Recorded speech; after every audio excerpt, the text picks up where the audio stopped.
Here is the surface marking of the upper limb. Here we can see there is a bulky muscle. This is known as the biceps brachii muscle. And over the muscle there is a prominent vein. This vein is known as the cephalic vein. In the hand we have two veins. One vein in the radial side, that is the cephalic vein, and another vein in the ulnar side, that is known as the basilic vein. One vein connecting these two is a median cubital vein, and this part of the anterior surface of the superior extremity is known as the cubital fossa. This is the cubital fossa, and posterior part there is the prominent muscle, that is the triceps muscle. Here you can see, here is the posterior part of the arm. Here we can see this is the deltoid muscle, this bulky side, and the behind the hand, the muscle that is very much prominent is the triceps muscle. And in this forearm, if we go the forearm, here we see there is the brachioradialis muscle. That means in the radial side, this muscle is radial side, and it originates in this brachium. Brachium means arm. This is the brachioradialis muscle, and in this part, in this lower part, we can see multiple tendons. These tendons are named according to their muscle.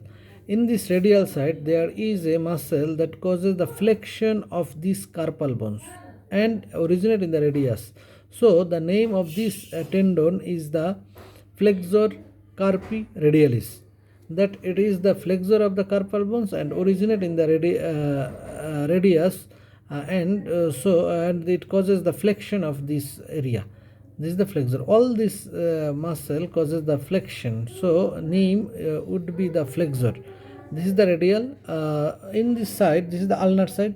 You can see there is a tendon that is the flexor, and it causes the flexion of the carpal bones, so it is the flexor carpi. And in the ulnar side, so it is the ulnaris, flexor carpi ulnaris. And there is a tendon that is a long tendon from this part and goes this part and up to the palm. This is the palmaris longus. This is a long tendon, so this is the palmaris longus. And medial to this palmaris longus there is a muscle that causes the flexion of this digit. So this is the flexor digitorum. But there are two group of muscle for the flexion of this digit. One is the superficial muscle, another is the profundus, means deep muscle. So this is the superficial flexion of the superficial flexor of the digit. So this is the flexor digitorum superficialis tendon. So we can see there are tendons. This is the flexor carpi radialis, palmaris longus, flexor digitorum superficialis, and the flexor carpi ulnaris. These are the tendons of the forearm. So when we read this front of the arm, forearm, and the palm, these are the things. And here we see there is a eminence. There is an eminence. This eminence is known as the thenar eminence, and this eminence is known as the hypothenar eminence. The radial side, this is the thenar with the thumb. Here you can see this is the hand, and it has the thenar eminence, and it is the hypothenar eminence. So these are the parts of the surface marking of the hand. So the vein that remains in this radial side, that is the cephalic vein. The vein remains in the ulnar side, that is the basilic vein.